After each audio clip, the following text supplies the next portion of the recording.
Meta sebagai seorang ulama gitu. Ulama, ya. Kiai Meta itu nggak bisa juga seorang ulama hadis gitu. Meskipun dia bisa menyajikan. Nah, Memang kadang ada beberapa masyarakat yang kalau ditanya, ini hafal nggak, tahu nggak hadis ini? Itu mereka nggak tahu. nggak tahu. Nggak tahu. Padahal sudah mengamalkan. Padahal sudah mengamalkan. Ya karena secara geopolitik ada yang menginginkan konflik. Dalam hadis itu tidak ada yang mewajibkan kita untuk membuat satu negara yang mengikat semua semua umat Islam di dunia.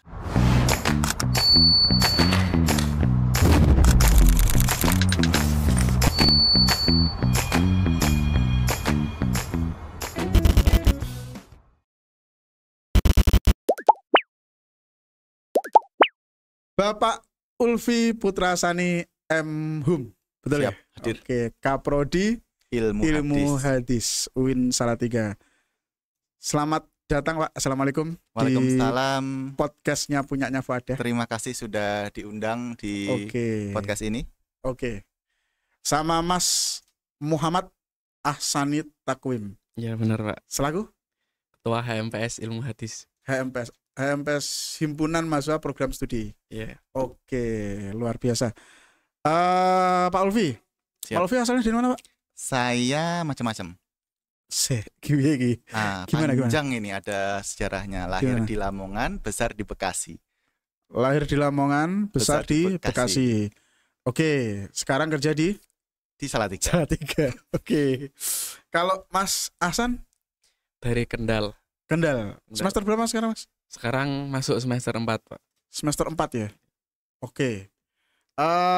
Pak Ulfi. Kita biasanya panggil apa, Pak? Pak Ulfi ya. Pak Ulfi.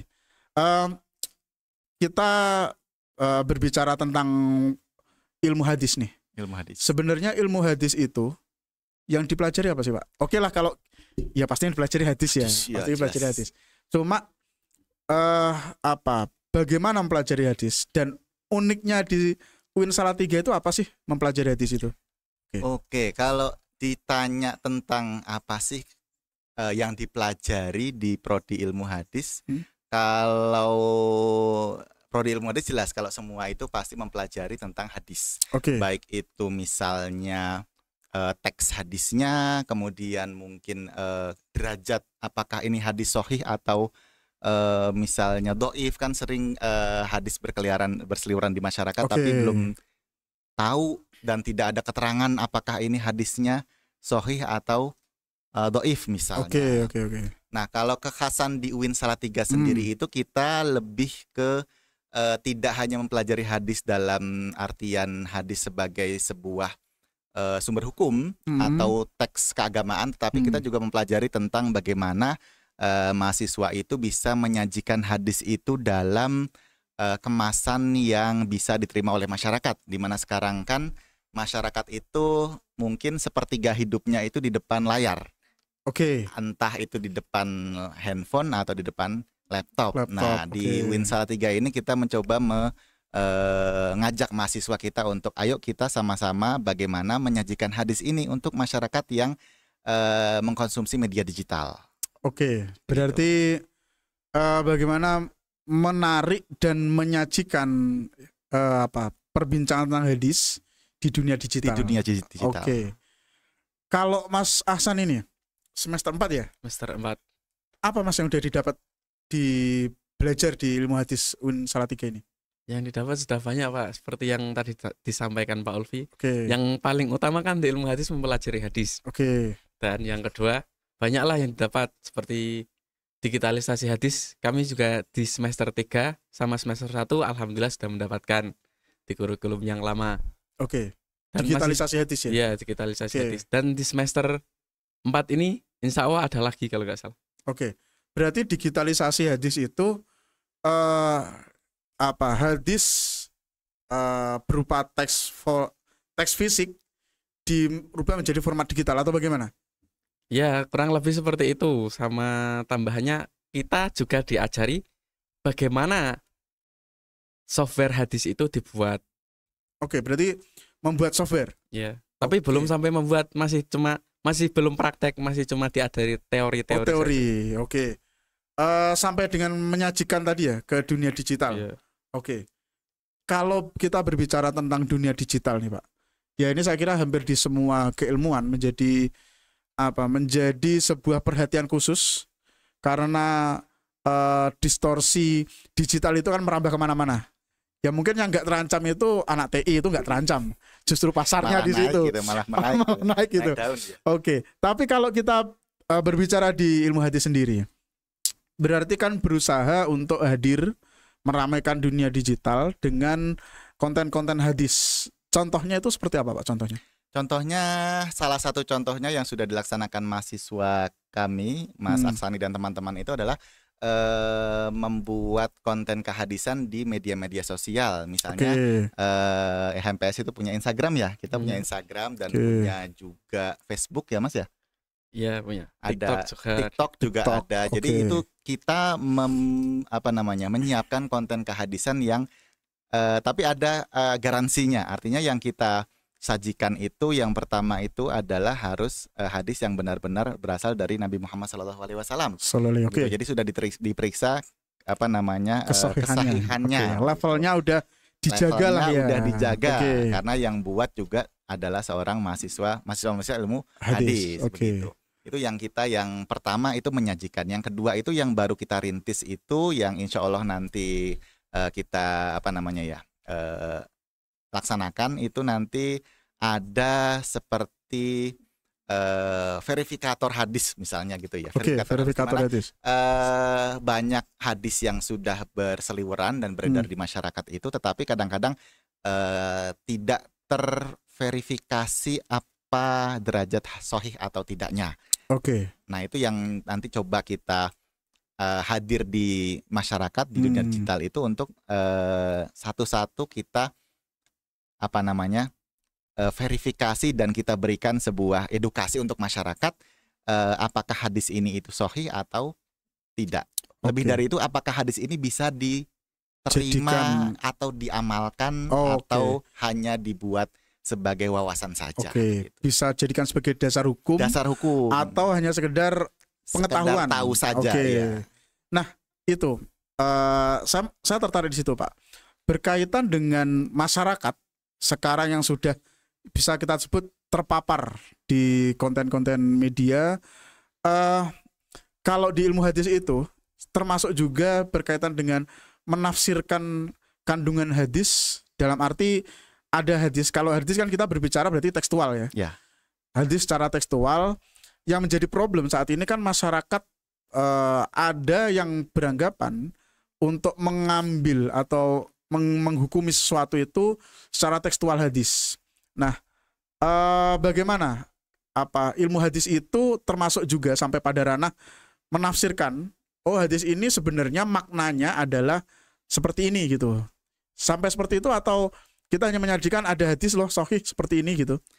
Gimana? Oke, baik. Jadi kalau di kita itu di ilmu hadis di UIN Salatiga itu ada yang namanya kontekstualisasi makna. Itu bagian dari kontekstual ya. Ya, kontekstual. Jadi makna yang ada di dalam hadis itu harus dibawa ke konteks dan kondisi masyarakat yang ada di zaman sekarang. Karena hadis itu adalah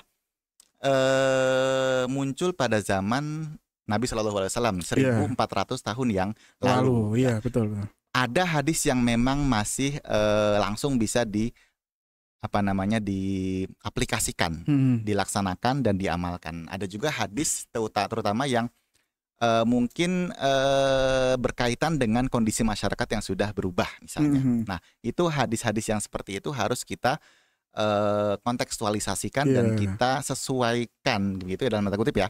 Harus kita paskan dengan kondisi yang ada pada masa sekarang. Nah, itu yang juga yang menjadi concern kita juga di UIN Salatiga, karena kadang-kadang hadis itu kalau ditafsirkan dan dimaknai di luar konteksnya itu menjadi tidak pas dan tidak tepat. Ya, karena kalau kita berbicara tadi ya distorsi atau serangan lah kita atau ekspansi dari dunia digital itu saya kira kita untuk mempertahankan mempertahankan eksistensi keilmuan atau mempertahankan kedudukan seorang orang yang berilmu itu saya kira ya sudah mulai tergerus gitu kan. Sulit. Karena jujur saja sebelum podcast ini dimulai, salah satu saya mencari bahan obrolan kan saya mencari di Meta ya. Kalau teman-teman tahu Meta punyanya Facebook gitu kan ya. Lalu punya AI sendiri kan. Saya coba mencari hadis tentang moderasi itu. Ya sudah disajikan oleh Meta. Tapi tidak bisa juga kita sebut Meta sebagai seorang ulama gitu. Ya. Kiai Meta itu tidak bisa juga seorang ulama hadis gitu. Meskipun dia bisa menyajikan. Nah, mungkin itu merupakan, ya saya kira sebagai ancaman juga, karena Meta tidak memverifikasi itu hadis yang seperti apa sederajatnya, lalu maknanya juga tidak memberikan makna secara kontekstual, kekinian betul. Juga gitu. Ya tapi mungkin jaminan sejauh mana mahasiswa atau mungkin alumni ilmu hadis bisa mewarnai dan mewarnai kebenaran terkait dengan hadis dan konteksnya di masyarakat itu kira-kira sejauh mana atau seluas mana?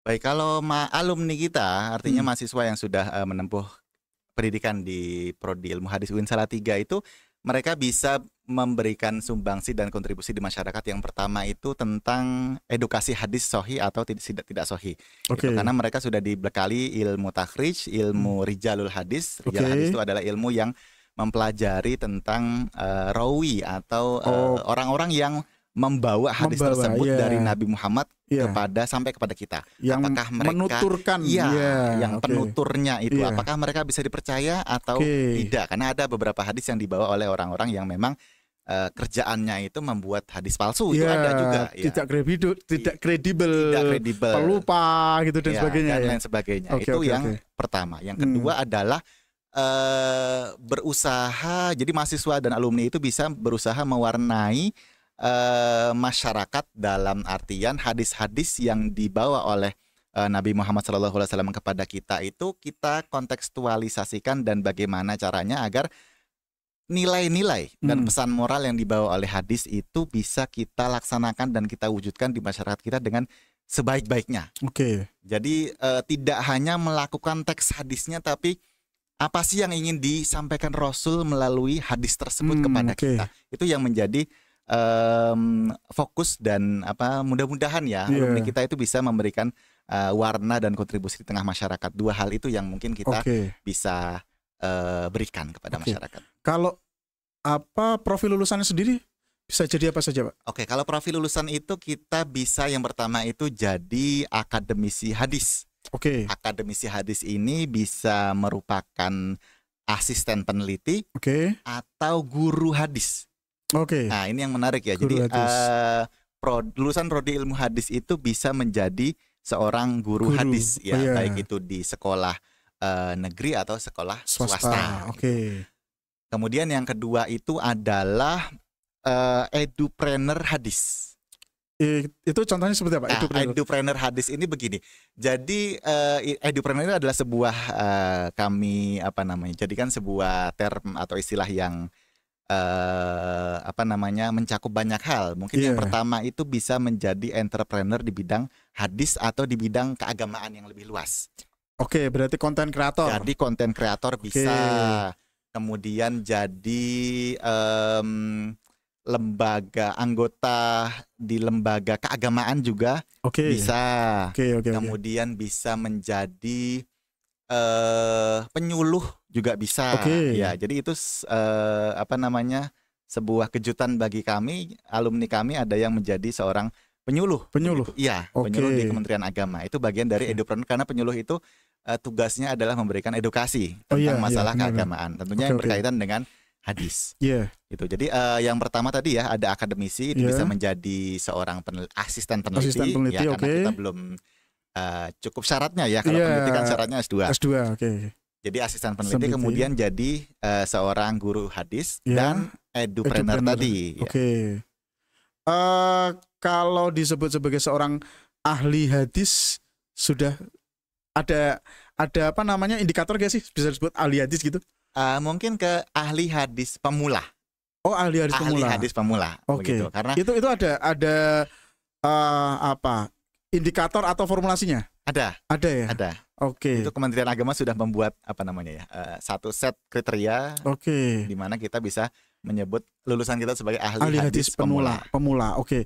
Berarti termasuk kalau di Al-Quran ada pentaskhih ya. Oke. Pentaskhih hadis berarti ya. Oke. Menarik saya kira. Kalau lulusan tadi ya sudah terserap, ada contohnya apa namanya yang jadi penyuluh. Ada penyuluh, kita ada menjadi dosen juga. Dosen bahkan ada? Dosen di UIN Salatiga sendiri. Oh iya. Dari alumni kita. Oke. Yang ketiga itu ada jadi penghulu.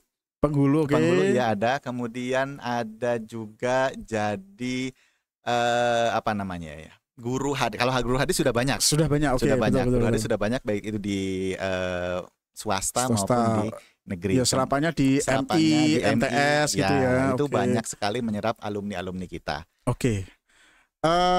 Kita berbicara ini sekarang, Bapak. Kita berbicara kalau hubungannya dengan kurma ya. Kita sekarang masuk segmen kurma karena ada kurma di sini. Kalau mau dimakan sekarang, saya setiap take ini selalu saya berikan klarifikasi dulu kalau ini ngambilnya sebelum puasa. Jadi kalau ada yang minum makan nggak apa-apa, nanti jangan dihujat. Uin kok makan-makan saat bulan Ramadan, nggak apa-apa. Bukan nggak apa-apa. Ini belum bulan Ramadan. Oke, berbicara tentang tema besar yang diambil oleh Kementerian Agama. Bahwasanya yang diambil kan moderasi beragama. Moderasi beragama diadopsi atau diturunkan di UIN Salatiga menjadi Wasatiyah Kampus. Ditambah lagi Green Wasatiyah Kampus. Kampus hijau yang moderat. Wah, itu luar biasa banget, ahli surga insya Allah. Nah, kalau konteksnya ilmu hadis, baik secara keilmuan maupun secara praktis. Keilmuan dulu lah. Berkaitan dengan Wasatiyah Kampus, itu ilmu hadis bagaimana kontribusi secara keilmuannya? Nah, kalau di ilmu hadis sendiri itu ada beberapa arah atau orientasi, baik itu di pendidikan maupun penelitian yang mendukung visi dari Kementerian Agama. Oke. Kita mulai dari yang belakang ya. Yeah. Kalau penerimaan kepada budaya lokal itu sebenarnya ada budaya-budaya kita itu yang lahir dari hadis. Oh iya. Ya. Contohnya. Contohnya misalnya ada yang banyak berpuasa di bulan Sya'ban. Oke. Ya, banyak berpuasa di bulan Sya'ban itu memang ada hadis yang menyebutkan bahwasanya Nabi itu paling banyak berpuasa selain di bulan Ramadan. Itu di bulan Sya'ban. Oke. Gitu. Jadi ada beberapa tradisi masyarakat itu lahir dari kebiasaan ini. Oke. Dibungkus dan dikemas sesuai dengan budaya lokal masing-masing. Oke. Jadi kita itu juga mahasiswa itu juga didorong juga untuk meneliti bentuk-bentuk pengamalan hadis yang secara kasat mata itu kok kayaknya beda ya sama hadis. Tapi kalau kita telusuri lebih dalam, ternyata ini adalah pengamalan dari hadis Rasulullah SAW. Ada dasar dari hadisnya. Ada. Oke. Jadi ada sejarahnya, gimana sejarahnya itu hadis tersebut berubah menjadi sebuah tradisi yang dilakukan oleh masyarakat sampai membumi ya. Sampai membumi dan menjadi sebuah kebiasaan. Oke. Itu kalau apa sih namanya kalau di skripsi itu namanya apa? Temanya? Living ya. Oke, living hadis. Itu menarik itu. Ini orang-orang belakang layar katanya mau ngambil living semua. Gantilah, jangan semua living, jenuh yang nyuci. Oke, tapi itu menarik. Ya berarti tapi dalam konteks kalau pemikiran saya ya, bisa jadi dalam konteks yang sudah membumi di masyarakat pun juga terkadang sampai lupa betul. Kalau ini sebenarnya ditarik dari hadis ada gitu. Karena mereka menangkapnya hanya sebagai sebuah budaya, tradisi gitu ya. Memang kadang ada beberapa masyarakat yang kalau ditanya ini hafal nggak, tahu nggak hadis ini, itu mereka nggak tahu. Padahal sudah mengamalkan. Tapi ketika kita tarik dari misalnya sesepuh atau ulama atau kiai di sana, mereka tahu. Oke. Tapi yang mengamalkan itu malah nggak tahu. Oke. Dan kehadiran meneliti living hadis ini menyadarkan mereka yang sebenarnya ya sadar gak sadar tetap dapat pahala sih sebenarnya. Ada benang merah ada benang merah menghubungkan lagi dengan yang tradisi yang mungkin mereka menjalankan itu ya sebagai tradisi, bukan okay, sebagai ibadah. Ibadah, begitu. Ya, ibadah yang berdasarkan hadis Nabi Shallallahu Alaihi Wasallam. Oke, itu penerimaan terhadap tradisi lokal. Yang berikutnya tadi toleransi. Nah, kalau toleransi itu yang tadi kita sudah menyinggung tentang kontekstualisasi tadi. Ini ada kaitannya dengan anti kekerasan tadi. Nah, karena ada beberapa kalangan yang di Muslim yang kadang-kadang itu hubungannya dengan mungkin kalangan yang berbeda. Baik itu berbeda misalnya akidah atau berbeda cara beragama, berbeda cara ibadah. Itu mereka mengambil sikap keras dan tidak mau menerima. Eksklusif. Nah, itu yang kita coba untuk menyajikan bahwasanya Islam itu sebenarnya rahmatan lil alamin, bukan rahmatan lil muslimin. Betul. Karena Islam itu bukan hanya rahmatan lil muslimin tapi lil alamin. Jadi kita harus menjadi agen yang membawa rahmat bagi semua. Tidak hanya kepada orang muslim saja gitu. Betul. Orang Kristen misalnya, orang-orang yang misalnya Hindu, Buddha dan agama lain juga berhak dan wajib kita berikan rahmat. Gitu ya. Nah, itu yang kita coba dari kontekstualisasi hadis tadi, di mana hadis-hadis yang narasi-narasi yang misalnya moderat itu kita kedepankan untuk mendukung gimana sih kita sebagai bangsa itu bisa rukun. Itu karena itu yang diminta oleh Allah dan Nabi Muhammad Shallallahu Alaihi Wasallam. Betul. Kalau tidak ada sebab, tidak ada penyebab di mana kita bisa berkonflik. Kalau tidak ada sebabnya, kenapa harus kita dibuat-buat malah? Makanya memaksakan dibuat-buat konflik. Jangan membuat-buat konflik dan kekerasan terhadap pihak lain, karena kita itu rahmat. Bentar, tadi kalau terus berbicara kalau memang tidak ada sebab, tidak ada pemantik yang urgent untuk adanya konflik, kenapa harus kita buat konflik gitu ya? Ya karena secara geopolitik ada yang menginginkan konflik. Secara geopolitik kan, karena ya secara teori politik kan konflik itu mendatangkan keuntungan bagi sebagian pihak gitu. Ya kalau nggak ada tikus kan, orang jual perangkap tikus nggak laku kan. Nah, makanya harus disebar tikus dulu.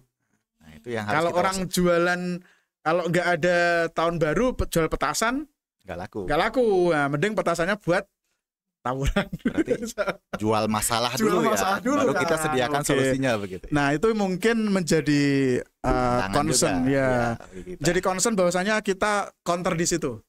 Kita counter bahwasanya perdamaian itu adalah suatu keniscayaan. Keniscayaan, dan memang di hadis saya kira puluhan hadis yang memerintahkan untuk menjaga perdamaian gitu kan. Toleransi dan sebagainya, termasuk anti kekerasan tadi. Berarti sudah lompat anti kekerasan terkait dengan apa tadi? Komitmen beragama, kebangsaan. Itu bagaimana? Komitmen kebangsaan. Jadi Nabi Muhammad SAW dulu itu percaya atau tidak itu sudah mendirikan sebuah negara. State, sebuah state di mana Nabi Muhammad sendiri sebagai kepala negaranya. Nah, dan itu negara ini ada ikatan dengan dengan penduduknya dan berbagai elemen masyarakat yang hidup di sana dalam sebuah piagam Madinah. Yaitu yang mengikat semuanya. Dan piagam Madinah ini mengikat. Artinya orang-orang yang menandatangani piagam itu terikat dengan isi dan klausul-klausul yang ada dalam piagam tersebut. Nah, ini adalah sebuah, kalau para peneliti itu menyebutkan bahwasanya negara demokratis pertama yang lahir itu adalah negara Islam. Salah satunya ya. Karena prinsip demokrasi sebenarnya ada di sana. Karena semua elemen masyarakat itu dihormati hak dan kewajibannya. Orang Yahudi di sana tidak dipaksa masuk Islam. Betul. Mereka itu bahkan dilindungi oleh negara Islam yang ada di Madinah ketika itu, asal mereka taat kepada kesepakatan yang sudah Nah, itu yang menjadi contoh begitu ya. Contoh dari Nabi Muhammad SAW bahwasanya ketika kita sudah terikat hidup di dalam sebuah negara, dalam sebuah aturan yang mengikat masyarakatnya, maka kita harus ikut dan taat kepada aturan dan undang-undang yang ada. Itu sebagai kewajiban dan hak kita sebagai warga negara. Oke. Kemudian Piagam Madinah, berarti sebuah negara Islam tadi itu dikiaskan jadi sebuah NKRI gitu ya. Karena ada kesamaan. Jadi dulu itu orang Yahudi tidak dipaksa oleh Nabi Muhammad untuk masuk Islam. Sama di negara kita juga tidak ada pemaksaan kepada salah seorang atau salah satu agama untuk berpindah ke agama lain. Semua agama di sini dihormati, memiliki kedudukan yang sama juga. Tetapi misal seperti ini, ada pertanyaan.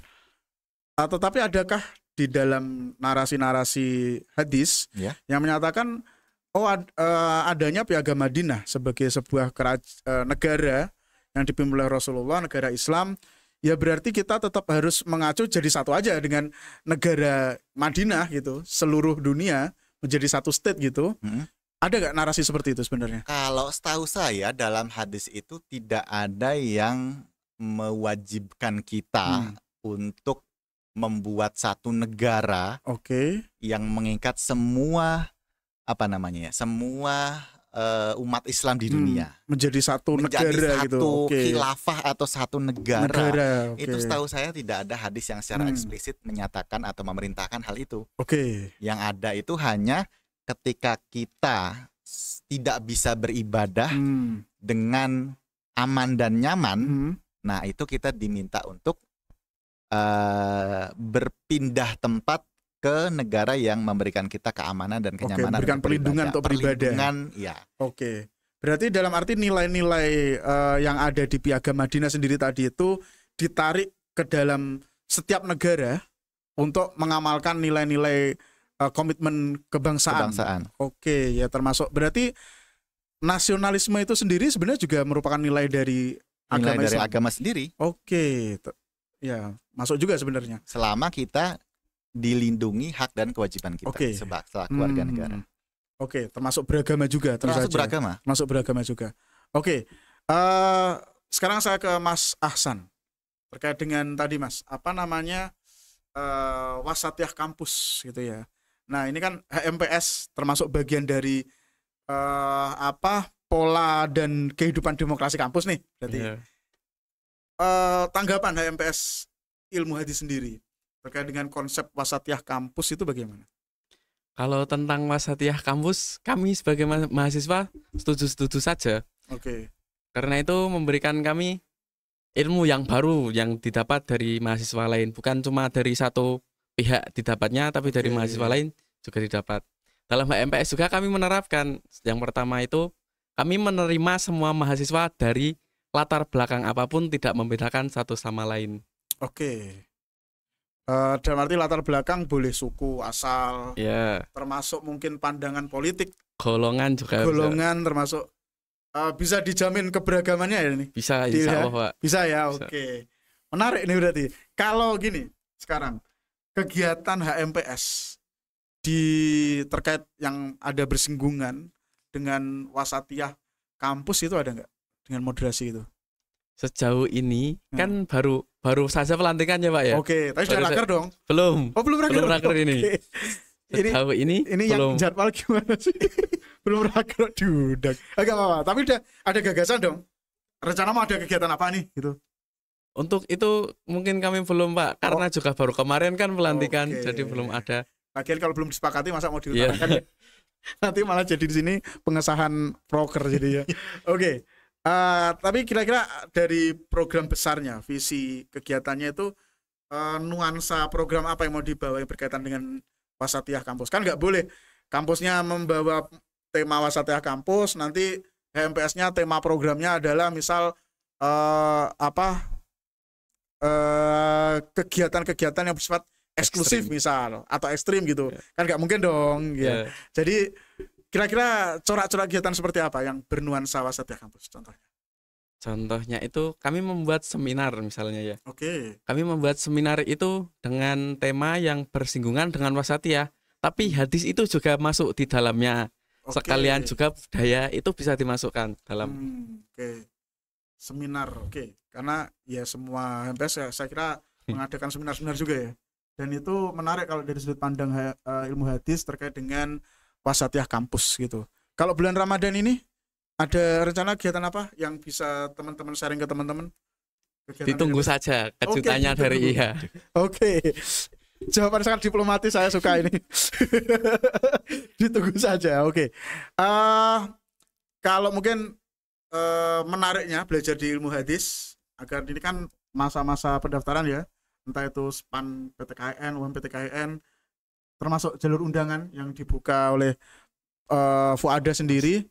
Nah ini kira-kira menariknya belajar di ilmu hadis itu apa Mas? Menariknya di ilmu hadis itu kita mempelajari hadis sangat dalam, bukan hanya dari luarnya saja, tapi sedalam-dalamnya itu dipelajari.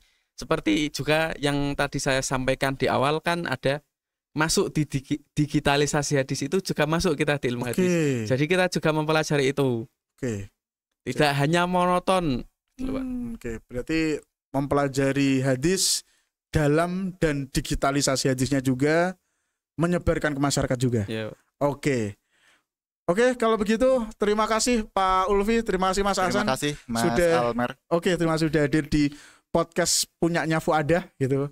Kalau nanti judulnya apa kita tunggu. Terima kasih. Wassalamualaikum warahmatullahi wabarakatuh. Waalaikumsalam warahmatullahi wabarakatuh. Oke, silakan untuk melanjutkan revisi.